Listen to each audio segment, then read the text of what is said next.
Hi ಎಲ್ಲ ವಿದ್ಯಾರ್ಥಿಗಳಿಗೆ educate Karnataka ಚಾನಲ್ಗೆ ಸ್ವಾಗತ. KCET ಅಪ್ಲಿಕೇಶನ್ ಸ್ಟಾರ್ಟ್ ಆಗಿದೆ. ನೀವು ನೋಡಿದ್ರೆ ಬೋರ್ಡ್ ಮೇಲೆ KCET ಡಾಕ್ಯುಮೆಂಟ್ ವೆರಿಫಿಕೇಶನ್ ಅಂತ ಯಾಕೆ ಬರ್ದಿದ್ದೀರಾ ಅಂತ ನೀವು ಕೇಳೋದಾದ್ರೆ, ಈಗ ನಾವು ಅಪ್ಲಿಕೇಶನ್ ಹಾಕ್ತಾ ಇದ್ದೀರಾ, ಇದು ಕೇವಲ ಅಪ್ಲಿಕೇಶನ್ ಆಗಿರಲ್ಲ, ಅಪ್ಲಿಕೇಶನ್ ಜೊತೆಗೆ ನಿಮ್ಮ ಡಾಕ್ಯುಮೆಂಟ್ ವೆರಿಫಿಕೇಶನ್ ಕೂಡ ಆಗ್ತಾ ಇರುತ್ತೆ. ಈ ರೀತಿ ಚೇಂಜಸ್ ಏನಿದೆ ಅದನ್ನ ಹಿಂದಿನ ವರ್ಷನೇ ಇಂಟ್ರೊಡ್ಯೂಸ್ ಮಾಡಿದ್ರು, ಅಂದ್ರೆ KCET application come document verification ಅಂತ ಇಂಟ್ರೊಡ್ಯೂಸ್ ಮಾಡಿದ್ರು. ಅದನ್ನೇ ಈ ವರ್ಷ ಕೂಡ ಕಂಟಿನ್ಯೂ ಮಾಡಿದ್ದಾರೆ. ಹಾಗಿದ್ರೆ ಇದೇನು ಅಂತ ನಿಮಗೆ ಸ್ವಲ್ಪ ಕ್ಲಿಯರ್ ಆಗಿ ಹೇಳೋದಾದ್ರೆ, ನೀವು ಅಪ್ಲಿಕೇಶನ್ ಆಗಬೇಕಾದ್ರೆ ಡೀಟೇಲ್ಸ್ ಅನ್ನ ಎಂಟರ್ ಮಾಡ್ತಿರ್ತೀರಾ. ಅದ್ರ ಜೊತೆಗೆ ಈ ಎಲ್ಲಾ ಕೋಟಾಗಳಿಗೆ ನಾನು ಎಲಿಜಿಬಲ್ ಅಂತ ತಿಳಿಸ್ತಾ ಇರ್ತೀರಾ. ಆ ಕೋಟಾಗಳಿಗೆ ನೀವು ಎಲಿಜಿಬಲ್ ಇದೀರಾ ಅಥವಾ ಇಲ್ವಾ, ಇದನ್ನ ಅಪ್ಲಿಕೇಶನ್ ಹಾಕ್ತಾ ಇರ್ಬೇಕಾದ್ರೇನೆ ವೆರಿಫಿಕೇಶನ್ ಮಾಡ್ಲಾಗತ್ತೆ. ಓಕೆನಾ? ಈ ಪ್ರಾಸೆಸ್ ಏನಿದೆ ಅದನ್ನ KCET application come document verification ಅಂತ ಕರೀತಾರೆ.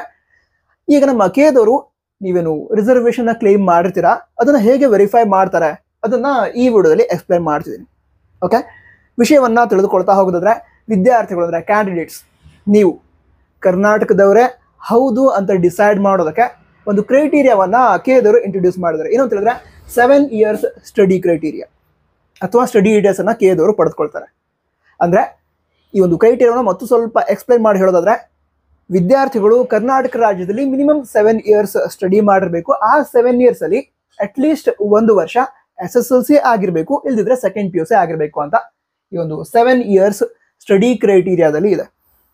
ಹಾಗಿದ್ರೆ ಈ ಕ್ರೈಟೀರಿಯಾವನ್ನ ಹೇಗೆ ಕನ್ಫರ್ಮ್ ಮಾಡ್ಕೋತಾರೆ ಅಂದ್ರೆ, ಅಪ್ಲಿಕೆಂಟ್ಸ್ ಕರ್ನಾಟಕ ರಾಜ್ಯದಲ್ಲಿ 7 years ಅಥವಾ ಅದಕ್ಕಿಂತ ಹೆಚ್ಚಿನ ವರ್ಷಗಳ ಸ್ಟಡಿ ಮಾಡಿದ್ರೆ ಅಂತ ಹೇಗೆ ಕನ್ಫರ್ಮ್ ಮಾಡ್ಕೊಳ್ತಾರೆ ಅಂತ ತಿಳ್ಕೊಳ್ಳೋದಾದ್ರೆ, SATS ID ಏನಿರುತ್ತೆ ಆ SATS ID ಮೂಲಕ ನಿಮ್ಮ ಸ್ಟಡಿ ಡೀಟೇಲ್ಸ್ ಅನ್ನ ಪಡೆದುಕೊಳ್ತಾರೆ. ಅಂದ್ರೆ ಕರ್ನಾಟಕ ರಾಜ್ಯದಲ್ಲಿ ಎಷ್ಟು ವರ್ಷ ಸ್ಟಡಿ ಮಾಡಿದ್ದಾರೆ, ಯಾವ ವರ್ಷ ಯಾವ ಸ್ಕೂಲ್ ನಲ್ಲಿ ಸ್ಟಡಿ ಮಾಡಿದ್ದಾರೆ, ಈ ಎಲ್ಲಾ ಡೀಟೇಲ್ಸ್ ಅನ್ನ ಪಡೆದುಕೊಳ್ತಾರೆ. ಹೇಗೆ? SATS ID ಇಂದ. ಅದಂತರ ಮುಂದೆ ವಿಷಯ ತಿಳ್ಕೊಳ್ತಾ ಹೋಗಿದ್ರೆ, SSLC ರಿಜಿಸ್ಟರ್ ನಂಬರ್ ನ ನೀವು ಎಂಟ್ರಿ ಮಾಡ್ಬೇಕಾಗತ್ತೆ. ಯಾವಾಗ ಅಂತ ಹೇಳಿದ್ರೆ, ಈಗ ಅಪ್ಲಿಕೇಶನ್ ಆಗ್ತಿರಲ್ವಾ, ಆ ಟೈಮಲ್ಲಿ SSLC ರಿಜಿಸ್ಟರ್ ನಂಬರ್ ನ ಯೂಸ್ ಮಾಡ್ಕೋತೀರಾ. ಅದರ ಸಹಾಯವನ್ನ ಪಡೆದುಕೊಂಡು ಕೇದವರು ನಿಮ್ಮ ಡೇಟ್ ಆಫ್ ಬರ್ತ್, ಹಾಗೆ ನಿಮ್ಮ ಹೆಸರು, ನಿಮ್ಮ ಪೇರೆಂಟ್ಸ್ ಡೀಟೇಲ್ಸ್, ಈ ರೀತಿ ಹಲವಾರು ಇನ್ಫಾರ್ಮೇಶನ್ ಗಳನ್ನ ಪಡೆದುಕೊಳ್ತಾರೆ. ಹೇಗೆ? SSLC ಮಾರ್ಕ್ಸ್ ಕಾರ್ಡ್ ನಿಂದ ಅಥವಾ SSLC ರಿಜಿಸ್ಟರ್ ನಂಬರ್ ಇಂದ. ಯಾಕಂತ ಹೇಳಿದ್ರೆ KSEAB ಏನಿದೆ ಅವ್ರ ಹತ್ರ ನಿಮ್ಮ ಎಲ್ಲ ಡೀಟೇಲ್ಸ್ ಇರುತ್ತೆ. ಈಗ ಕೇದವರು ಕೂಡ KSEAB ಇಂದ ಡೈರೆಕ್ಟ್ ಆಗಿ ಈ SSLC ರಿಜಿಸ್ಟರ್ ನಂಬರ್ ನ ಮೂಲಕ ನಿಮ್ಮ ಡೀಟೇಲ್ಸ್ ಅನ್ನ ಪಡೆದುಕೊಳ್ತಾರೆ. ಓಕೆ, ಅದರ ನಂತರ ಮುಂದೆ ಇನ್ಕಮ್ ಸರ್ಟಿಫಿಕೇಟ್ ಇದಕ್ಕೆ ಹೆಲ್ಪ್ ಆಗುತ್ತೆ ಅಂತ ಹೇಳಿದ್ರೆ, SNQ ಕೋಟಾ ಅಂತ ಇರುತ್ತೆ. ಆ SNQ ಕೋಟಾ ಅಂಡರ್ ನಿಮಗೆ ಸೀಟ್ ಸಿಕ್ಕರೆ ನಿಮಗೆ ಕಡಿಮೆ ಫೀಸ್ಗೆ ಎಂಜಿನಿಯರಿಂಗ್ ಕಾಲೇಜ್ಗಳಲ್ಲಿ ಅಡ್ಮಿಷನ್ ಸಿಗುತ್ತೆ. ನಂತರ ಈ SNQ ಕೋಟಾ ಏನಿದೆ ಅದು ಕೆಟಗರಿ ಮೇಲೆ ಡಿಪೆಂಡ್ ಆಗಿರಲ್ಲ. ಈವನ್ ಜನರಲ್ ಮೆರಿಟ್ ಕ್ಯಾಂಡಿಡೇಟ್ ಕೂಡ ಅದು ಅಪ್ಲೈ ಆಗುತ್ತೆ, ಫ್ಯಾಮಿಲಿ ಇನ್ಕಮ್ ಕಡಿಮೆ ಇದ್ರೆ. ಅದಕ್ಕೋಸ್ಕರ ವಿದ್ಯಾರ್ಥಿಗಳು ಏನ್ ಮಾಡಬೇಕು, ಈ ಇನ್ಕಮ್ ಸರ್ಟಿಫಿಕೇಟ್ ಏನಿರುತ್ತೆ ಅದ್ರ ಮೇಲೆ RD ನಂಬರ್ ಅಂತ ಇರುತ್ತೆ. ಆ RD ನಂಬರ್ನ ಎಂಟರ್ ಮಾಡಬೇಕಾಗತ್ತೆ. ಈಗ ಆ RD ನಂಬರ್ನ ಏನು ಎಂಟರ್ ಮಾಡ್ತೀರಾ ಅದನ್ನ ಯೂಸ್ ಮಾಡಿಕೊಂಡು ನಮ್ಮ ಕೇದವರು ಕಂದಾಯ ಇಲಾಖೆ ಅಂದ್ರೆ ರೆವಿನ್ಯೂ ಡಿಪಾರ್ಟ್ಮೆಂಟ್ ನಿಂದ ನಿಮ್ಮ ಫ್ಯಾಮಿಲಿ ಇನ್ಕಮ್ ಅಂದ್ರೆ ವಾರ್ಷಿಕ ಆದಾಯ ಎಷ್ಟಿದೆ ಅನ್ನೋ ಡೀಟೇಲ್ಸ್ ಅನ್ನ ಪಡೆದುಕೊಳ್ತಾರೆ. ಅದರಿಂದ ಇನ್ಕಮ್ ಸರ್ಟಿಫಿಕೇಟ್ ಏನಿದೆ ಅದು ಕೂಡ ಆನ್ಲೈನ್ ಅಲ್ಲೇ ವೆರಿಫೈ ಆಗುತ್ತೆ ನಿಮ್ದು. ಓಕೆ, ಆ RD ನಂಬರ್ ಅನ್ನ ಎಂಟರ್ ಮಾಡ್ತೀರಾ ಅದರ ಸಹಾಯದಿಂದ. ಅದಂತ ಕಾಸ್ಟ್ ಸರ್ಟಿಫಿಕೇಟ್. ಈಗ ವಿದ್ಯಾರ್ಥಿಗಳು SC ST ವಿದ್ಯಾರ್ಥಿಗಳಾಗಿದ್ರೆ, ಕೆಟಗರಿ 1 ವಿದ್ಯಾರ್ಥಿಗಳಾಗಿದ್ರೆ ಫೀಸ್ ಕನ್ಸೆಷನ್ ಆಗುತ್ತೆ. ಹಾಗೆ OBC ವಿದ್ಯಾರ್ಥಿಗಳಾಗಿದ್ರೆ ರಿಸರ್ವ್ಡ್ ಸೀಟ್ಸ್ ಇರುತ್ತೆ. ಓಕೆನಾ? SC ST ಕೆಟಗರಿ 1 ಹಾಗೆ 2A 2B ಎಲ್ಲ ವಿದ್ಯಾರ್ಥಿಗಳಿಗೆ ಏನು ರಿಸರ್ವೇಷನ್ಸ್ ಏನಿರುತ್ತೆ ಅದರ ಪ್ರಕಾರ ಸೀಟ್ ಪಡೆದುಕೊಳ್ಬೇಕು ಅಂತ ಹೇಳಿದ್ರೆ ಈ ಕಾಸ್ಟ್ ಸರ್ಟಿಫಿಕೇಟ್ ಅನ್ನ ವೆರಿಫೈ ಮಾಡಿಸ್ಬೇಕಾಗತ್ತೆ. ಹೇಗೆ ವೆರಿಫೈ ಮಾಡಿಸೋದು ಅಂತ ಹೇಳ್ಕೊಳ್ದಾದ್ರೆ, ಕಾಸ್ಟ್ ಸರ್ಟಿಫಿಕೇಟ್ ಏನಿರುತ್ತೆ ಅದ್ರ ಮೇಲೂ ಕೂಡ RD ನಂಬರ್ ಇರುತ್ತೆ. ಅಪ್ಲಿಕೇಶನ್ ಹಾಕ್ಬೇಕಾದ್ರೆ ಏನ್ ಮಾಡ್ತೀರಾ, ನಿಮ್ಮ ಕೆಟಗರಿ ಅಂದ್ರೆ ಕಾಸ್ಟ್ ಏನಿರುತ್ತೆ ಅದನ್ನ ಸೆಲೆಕ್ಟ್ ಮಾಡ್ತೀರಾ.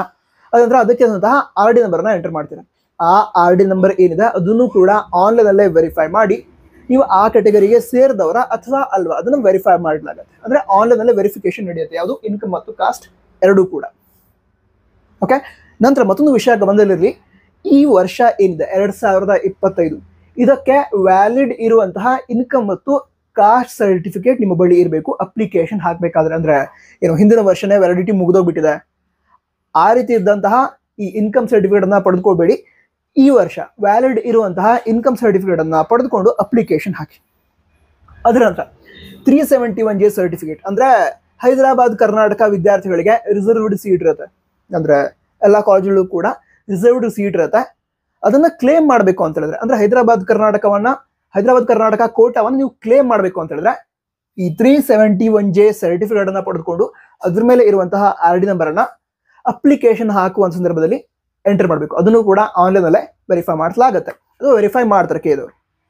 ಅದ್ರ ನಂತರ ಈಗ PH ಕ್ಯಾಂಡಿಡೇಟ್ ಆಗಿದ್ರೆ ಅಂದ್ರೆ ಫಿಸಿಕಲಿ ಚಾಲೆಂಜ್ಡ್ ವಿದ್ಯಾರ್ಥಿಗಳಾಗಿದ್ರೆ ಅವರು ಕೂಡ ಕೋಟಾವನ್ನ ಈಗ ಕ್ಲೇಮ್ ಮಾಡಬೇಕು. ಬಟ್ ವೆರಿಫಿಕೇಶನ್ ಈಗ ಆಗಲ್ಲ, ಆಫ್ಲೈನ್ ಅಲ್ಲಿ ವೆರಿಫಿಕೇಶನ್ ಆಗುತ್ತೆ. ಯಾವುದು ಈ PH ಕೋಟಾ ರಿಲೇಟೆಡ್.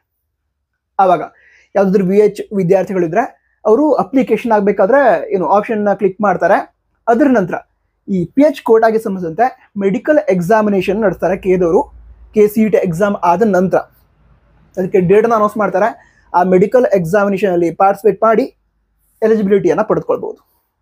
ಓಕೆ, ಅದರ ನಂತರ ಸ್ಪೆಷಲ್ ಕ್ಯಾಟಗರಿ ಏನಿರುತ್ತೆ, ಈಗ ಸ್ಪೋರ್ಟ್ಸ್ ಕೋಟಾ ಆಗಿರ್ಬೋದು, ಸ್ಕೌಟ್ಸ್ ಅಥವಾ ಗೈಡ್ಸ್ ಆಗಿರ್ಬೋದು, NCC ಆಗಿರ್ಬೋದು, ನಂತರ ಸರ್ವಿಸ್ಮನ್, ಎಕ್ಸ್ ಸರ್ವಿಸ್ಮನ್, ಈ ರೀತಿ ಕೋಟಾಗಳು ಏನಿರುತ್ತೆ ಅದಕ್ಕೆ ನೀವು ಎಲಿಜಿಬಲ್ ಇದ್ರೆ ಅದಕ್ಕೆ ಈಗಲೇ ಕ್ಲೇಮ್ ಮಾಡಬೇಕು. ಅಂದ್ರೆ ಇಂತಹ ಕೋಟಾ ನನಗೆ ಅಪ್ಲೈ ಆಗುತ್ತೆ, ಸ್ಪೋರ್ಟ್ಸ್ ಕೋಟಾ ನಂಗೆ ಅಪ್ಲೈ ಆಗುತ್ತೆ, ಅದನ್ನ ಸೆಲೆಕ್ಟ್ ಮಾಡಬೇಕು.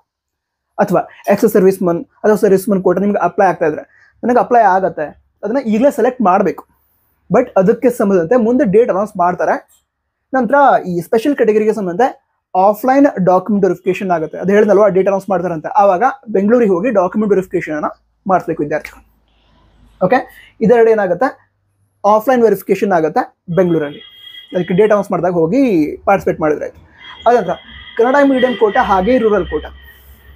ಈಗ ವಿದ್ಯಾರ್ಥಿಗಳು 1ನೇ ತರಗತಿಯಿಂದ 10ನೇ ತರಗತಿಯವರೆಗೆ ಕನ್ನಡ ಮೀಡಿಯಂ ಸ್ಟಡಿ ಮಾಡಿದ್ರೆ ಕನ್ನಡ ಮೀಡಿಯಂ ಕೋಟಾ ಅಪ್ಲೈ ಆಗುತ್ತೆ.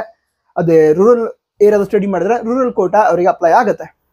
ಇದಕ್ಕೆ ಸಂಬಂಧ ಡೀಟೇಲ್ಸ್ ಅನ್ನು ಕೂಡ ಕೇಳಿದವರು SATS ID ಏನಿರುತ್ತೆ ಅದ್ರ ಮೂಲಕನೇ ಪಡೆದುಕೊಳ್ತಾರೆ. ಓಕೆನಾ. ಈಗ SATS ID ಸಂಪೂರ್ಣವಾದ ಡೀಟೇಲ್ಸ್ ಇಲ್ಲ ಅಂತ ಅಂದ್ಕೊಳ್ಳಿ, ಯಾವುದೋ 1 or 2 ಇಯರ್ಸ್ನ ಡೀಟೇಲ್ಸ್ ಮಿಸ್ ಆಗಿದೆ. ಆ ಸಂದರ್ಭದಲ್ಲಿ ನಿಮ್ಮ ಕಾಲೇಜ್ ಏನಿದೆ, ನಿಮ್ಮ ಕಾಲೇಜ್ನ ಸಹಾಯವನ್ನ ಪಡೆದುಕೊಂಡು ಅಥವಾ ನಿಮ್ಮ ಕಾಲೇಜ್ನಿಂದ ಡೀಟೇಲ್ಸ್ ಅನ್ನ ಪಡೆದುಕೊಂಡು ಕೇಳಿದವರು ವೆರಿಫೈ ಮಾಡ್ತಾರೆ. ಅಂದ್ರೆ ನಿಮಗೆ ಕನ್ನಡ ಮೀಡಿಯಂ ಕೋಟಾ ಅಪ್ಲೈ ಆಗತ್ತಾ ಅಥವಾ ಇಲ್ವಾ, ರೂರಲ್ ಕೋಟಾ ಅಪ್ಲೈ ಆಗತ್ತಾ ಅಥವಾ ಇಲ್ವಾ, ಈ ರೀತಿ ಕೋಟಾಗಳಿಗೆ ಸಂಬಂಧ ನೀವು ಎಲಿಜಿಬಲ್ ಇದ್ದೀರಾ ಅಥವಾ ಇಲ್ವಾ ಅಂತ ಕೇಳಿದವರು ವೆರಿಫೈ ಮಾಡ್ತಾರೆ. ಈ ರೀತಿ ಆನ್ಲೈನ್ನಲ್ಲೇ ಡಾಕ್ಯುಮೆಂಟ್ ವೆರಿಫಿಕೇಶನ್ ಅನ್ನ ಕೇಳಿದವರು ಮಾಡ್ತಾರೆ. ಓಕೆನಾ. ಹಾಗಿದ್ರೆ ಡಾಕ್ಯುಮೆಂಟ್ ವೆರಿಫಿಕೇಶನ್ ಹೇಗೆ ನಡೆಯುತ್ತೆ ಅಂತ ಗೊತ್ತಾಯ್ತು. ಈಗ ಕೋಟಾ ಏನಿರುತ್ತೆ ಅಥವಾ ರಿಸರ್ವೇಷನ್ಸ್ ಏನಿರುತ್ತೆ ಅದಕ್ಕೆ ಎಲಿಜಿಬಿಲಿಟಿ ಏನು, ಅದರ ಯೂಸಸ್ ಏನು, ಅದ್ರ ಬಗ್ಗೆ ಮುಂದಿನ ವಿಡಿಯೋ ಮಾಡ್ತಾ ಇದ್ದೀನಿ. ಮುಂದಿನ ವಿಡಿಯೋದಲ್ಲಿ ಸಿಗೋಣ. ಸಬ್ಸ್ಕ್ರೈಬ್ ಮಾಡಿ.